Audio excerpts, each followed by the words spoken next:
90 రోజుల కోర్సు పూర్తి చేస్తే చాలు 100% ప్లేస్మెంట్ సపోర్ట్ తో సాఫ్ట్వేర్ జాబ్ మీ సొంతం. వెంటనే కోడ్ జ్ఞాన్ డెస్టినేషన్ ని సంప్రదించండి. నమస్తే, welcome back to Suman TV. నేను మీ సంజయ్. ఈ రోజు మనతో పాటు ఉన్నారు ఎమోషనల్ వెల్నెస్ కోచ్ మరియు మోటివేషనల్ స్పీకర్ హరితాకల గారు. మేడంతో మాట్లాడి ఎమోషనల్ వెల్నెస్ గురించి కొన్ని విషయాలు తెలుసుకుందాం. నమస్తే మ్యామ్. నమస్తే సంజయ్. భార్య భర్తల మధ్య ఒక ఎమోషన్ ఉంటుంది. ఏ ఎమోషన్ అంటే కసుబుసులు ఆడుకునే ఎమోషన్.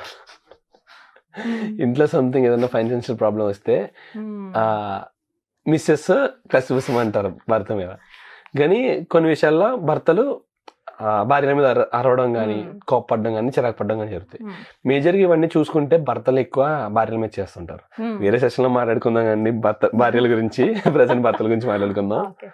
అయితే భర్తలు వాళ్ళ బిజినెస్ ప్రాబ్లం అనండి, ఆఫీస్ ప్రాబ్లం అనండి, సంథింగ్ వాళ్ళ వర్క్ పర్పస్ ప్రాబ్లం అనండి, బయట సొసైటీలో ప్రాబ్లం అనండి, సంథింగ్ అన్ని ప్రాబ్లమ్స్ బ్రెయిన్లో పెట్టుకుని ఫ్రస్ట్రేషన్ బయట తీసుకోకుండా ఇంటికి రాగానే భార్య మీద తీసుకుంటుంటారు. సంథింగ్ తిట్టడం, కసురుకోవడం, ఇలా రకరకాలుగా. వంట ఎంత బాగున్నా సరే బాలేదన్న ముక్క వస్తుంది అక్కడ, ఆ స్టేట్ లో ఉన్నప్పుడు అయినా. అయితే కొన్ని సందర్భాల్లో చూసుకుంటే కొంతమంది భార్యలు, అంటే భర్తలు చూసుకుంటే కొంతమంది ఫ్యామిలీలో భార్యలను ఏమనరు, నెత్తి మీద పెట్టుకుని చూసుకుంటారు. కొన్ని సందర్భాల్లో ఇలా జరుగుతుంటది. అసలు వాళ్ళకి డిఫరెన్స్ ఏంటి? అసలు భర్తనే కొంగు కట్టుకోవడం ఎలా అంటారు? ఇప్పుడున్న జనరేషన్ ప్రతి అమ్మాయికి కావాలి ఇది. భర్తని కొంగు కట్టుకోవడం అని అంటే వి కాంట్ కంట్రోల్ కంప్లీట్లీ, కానీ వాళ్ళ మనసును గెలుచుకోవచ్చు. భర్త మనసుని ఎప్పుడైతే భార్య సంపాదించుకుంటుందో భర్త దాసోహం కాకుండా ఏడిపోతాడు. అంటే he can never leave that lady కదా. ఇంకొకటి ఆఫీస్ స్ట్రెస్ గురించి మాట్లాడదాం. ఎందుకంటే భర్త చాలా మటుకు భర్త మైండ్ అంతా కూడా అక్కడే ఉంటుంది. వాళ్ళు పొద్దున్న లెగిస్తే డీల్ చేయాల్సిందే, బయట వరల్డ్ దగ్గరికి వెళ్ళాలి, వాళ్ళతో కనెక్ట్ అవ్వాలి, మీటింగ్స్ ఉంటాయి, ఒకరిని ఒప్పించాలి, వాళ్ళని ఒప్పిస్తే వాళ్ళు డీల్ చేయాలి. అవును కదా, వాళ్ళు పొద్దున్న లేస్తే బయటికి వెళ్తారు, డీల్ చేసుకొని నైట్కి ఇంటికి వస్తారు. ఇంటికి వచ్చేసరికి ఎగ్జాస్ట్ అయిపోతారు. పాలిటిక్స్ ఉంటాయి, వాళ్ళకి పైనకి కిందికి లాగడాలు ఉంటాయి, వాళ్ళు అన్ని ఎక్స్ప్రెస్ చేయరు వాళ్ళు.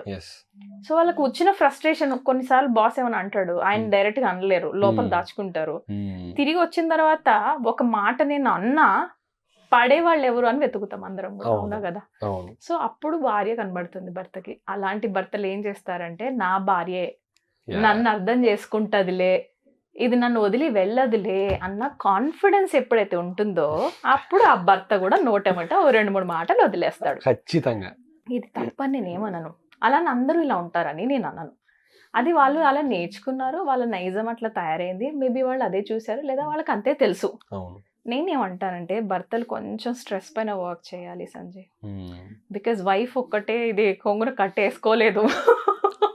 అది మళ్ళీ సెషన్ చేద్దాము.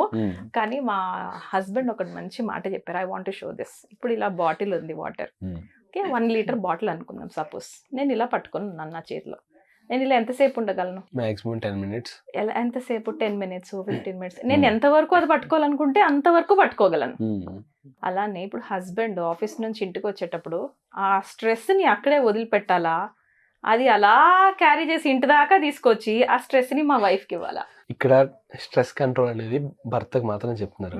కానీ భర్త స్ట్రెస్ లో ఉన్నప్పుడు భార్య ఎలా కూల్ చేయాలంటారు? దాని గురించి కూడా ఫస్ట్ సైలెంట్ గా ఉండాలి. భర్త అంత అలసిపోయి వస్తాడు కదా, భార్య ఏం చేయాలంటే ముందు భర్తకి డోర్ ఓపెన్ చేయాలి. Very important. లేకపోతే నా మొగుడు వచ్చింది తెలియదు, నీళ్ళు తాగింది తిన్నది తెలియదు. భార్యలు are so busy with something else. నేను అందరినీ అన్నాను, జనరలైజ్డ్ స్టేట్మెంట్స్ ని పర్సనల్గా ఎవరు తీసుకోవద్దు. బట్ ఎస్, భర్తకి ఎప్పుడైతే భార్య నవ్వుతూ సంతోషంగా డోర్ ఓపెన్ చేస్తుంది చూసారా, సగం స్ట్రెస్ వాళ్ళు గుమ్మం బయటే వదిలేసి లోపలికి వస్తారు. సైంటిఫికల్ ఇట్ ఈస్ ప్రూవ్డ్. ఏ ఇంట్లో అయితే భార్య నవ్వుతూ భర్తను పలకరిస్తుందో, ఇన్ని గంటలు దూరం అయి మళ్ళీ కదా ఇంటికి వచ్చారు, వచ్చినప్పుడు ఎప్పుడైతే భార్య స్మైల్ ఇచ్చుకుంటూ hi how was your day అని అడిగింది అనుకో, నీ డే ఎలా ఉంది అని, సగం స్ట్రెస్ గుమ్మం బయటనే.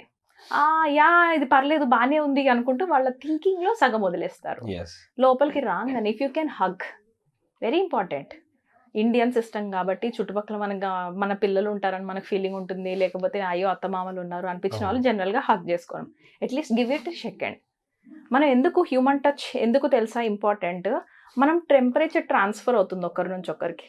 హగ్స్ ఎందుకు ఇంపార్టెంట్, టచ్ ఎందుకు ఇంపార్టెంట్, మీరు ఎక్కడైనా కలిసినప్పుడు షేక్ హ్యాండ్ ఇచ్చుకుంటాం ఎందుకు, there will be some energy flow.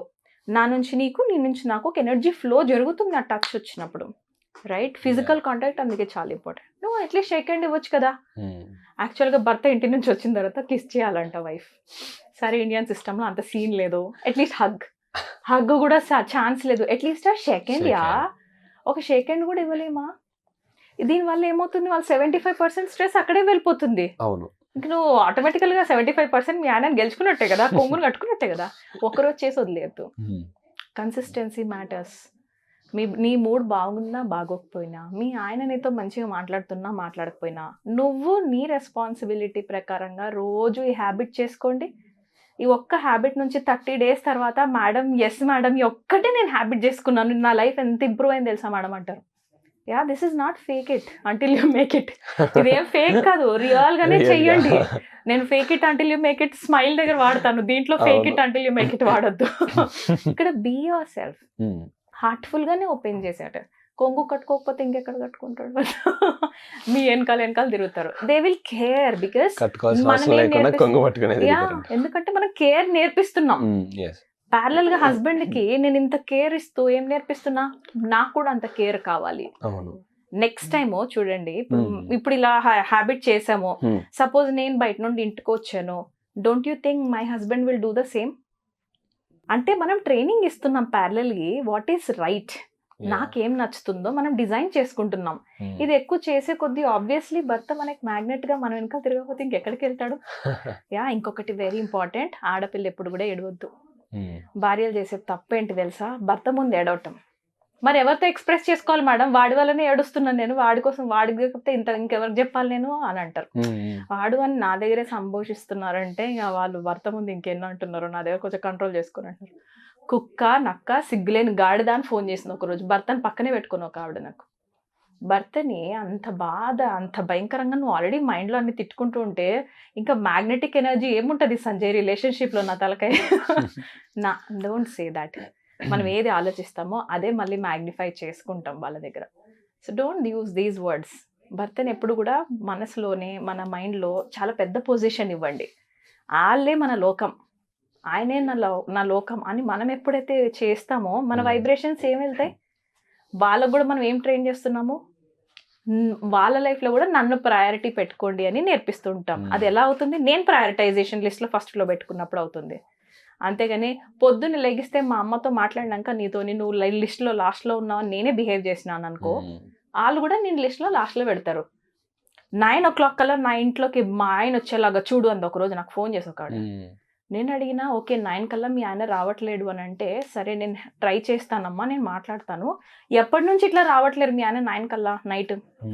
పెళ్ళైనప్పటి నుంచి ఉంది. 17-18 years అయింది పెళ్ళై. 17-18 years నుంచి భర్త 9 కల్లా ఇంటికి రావట్లేదంటే నువ్వెలా అట్రాక్ట్ చేస్తున్నావు నీ హస్బెండ్ని? 9 కల్లా పడి అరే నా కోసం ఒక అమ్మాయి వెయిట్ చేస్తుంది ఇంట్లో అని అట్రాక్టివ్గా రెడీ అవటం రాదా? అంటే నేను తిట్టట్లేదు Sanjay, this is an art to attract your man. నేను ఓన్లీ సెడ్యూసింగ్ అండ్ సెక్స్ గురించి మాట్లాడట్లేదు ఇక్కడ. నీ కంపెనీ వాళ్ళకి నచ్చాలి అని అంటే in your thoughts you should be so loveful for them. నువ్వు ఇచ్చే ఎనర్జీ అంతా బేవకూఫ్, stupid fellow, worst fellow, psycho, sadist, idiot అంటున్నావు అండ్ అవతల వాళ్ళ నుంచి లవ్ ఎక్స్పెక్ట్ చేస్తున్నావా? Don't do that. Because your aura is something like you can't attract. నీ ఓరా నువ్వు ఏం చేసుకుంటున్నావు అంటే వేరే వాళ్ళని అట్రాక్ట్ చేసేటట్టు లేదు, అది రిజెక్ట్ చేసి రిపెల్ చేసి వాళ్ళు పారిపోయేటట్టుగా ఉంది, రైట్? కొంతమంది నచ్చకపోవచ్చు ఆడవాళ్ళకి ఇది, but please start doing. Love and care is what మనకు అందరికీ కావాల్సిన లాస్ట్కి అదే కదా. రోజుకి ఒక 2 హగ్గులు, ఒక కిస్. మనం ఆయన చాలా స్ట్రెస్ఫుల్గా బయటకు వెళ్తున్నారు and I was like hello అన్నాను. అండ్ ఐ వాజ్ లైక్ ఇట్లా వెనక్కి తిరిగి ఏంటి నాకు టైం అవుతుంది చెప్పటే, 1 and go అన్నాను. And he was like smile ఇచ్చుకుంటా, he came and he kissed and went. అంటే ఇది ఎంత ప్రైవేట్ది నేను ఎందుకు చెప్తున్నానంటే small things matter in a relationship. భర్త స్ట్రెస్ఫుల్గా వెళ్తున్నాడు అని అన్నప్పుడు ఆ నిమిషం స్ట్రెస్ తీయడానికి నేను హెల్ప్ చేయలేనా, రైట్? సో ఇప్పుడు నేను ఇది చేశాను కదా, నెక్స్ట్ టైం నేను స్ట్రెస్ఫుల్గా ఉన్నప్పుడు don't you think my husband is saying this? వెంటనే నాకు స్మైల్ రాదా? So you train your self so that you can train your man. చాలామంది మా ఆయనకి నచ్చట్లేదు మేడం, నా ముఖం మీదనే పిచ్చెక్కింది నీకు, నేను చూస్తేనే అసేం పుడుతుంది అంటారు. నా this because your energy. Self వర్కే నేర్పిస్తాం సంజయ్. మనకు కనెక్ట్ అయ్యారంటే ఫస్ట్ మనం నేర్పించేదే వాళ్ళని వాళ్ళు వర్త్ పెంచుకోవటం. మ్యామ్, ఈ చిన్న డిస్టర్బెన్సే కాకుండా ఇంకా ఫ్యామిలీలోని చాలా డిస్టర్బెన్సెస్ వస్తూ ఉంటాయి భార్యాభర్తల మధ్య. అలాంటి డిస్టర్బెన్సెస్ అన్నిటికీ మీ దగ్గర సమాధానం దొరుకుతుంది అంటారా? అన్నిటికీ సొల్యూషన్ మనం చెప్పలేం, కానీ ఫస్ట్ వాళ్ళపైన వాళ్ళు వర్క్ చేసుకోవడం నుంచి స్టార్ట్ చేస్తాం. మెల్లగా లెవెల్ బై లెవెల్ వెళ్తూ ఉంటాం అనమాట. నెక్స్ట్ లెవెల్కి వెళ్ళేసరికి రిలేషన్షిప్స్ దగ్గరికి వెళ్తాం. ఫస్ట్ తన్ని తాను సంపాదించుకోవాలి కదా, తర్వాత నెక్స్ట్ ఒక్కొక్క రిలేషన్షిప్ స్టెప్ బై స్టెప్ వెళ్తాం. ఎప్పుడైతే వాళ్ళని వాళ్ళు హీల్ చేసుకుంటారో నెక్స్ట్ లెవెల్కి వెళ్ళే అవసరమే రాదు సంజయ్. నాకు 150+ క్లయింట్స్లో ఇప్పటిదాకా కూడా మాక్సిమం ఒక 20+ క్లయింట్సే నెక్స్ట్ లెవెల్ దాకా వెళ్ళారు. వాళ్ళ ఫస్ట్ లెవెల్ దాకానే సరిపోయింది. They are so happy and they went also. సరిపోతుంది నేను అబ్జర్వ్ చేస్తే. Thank you so much. Suman టీవీలో మీ పర్సనల్ అండ్ బిజినెస్ ప్రమోషన్స్ కోసం కింది నెంబర్కి కాంటాక్ట్ చేయండి.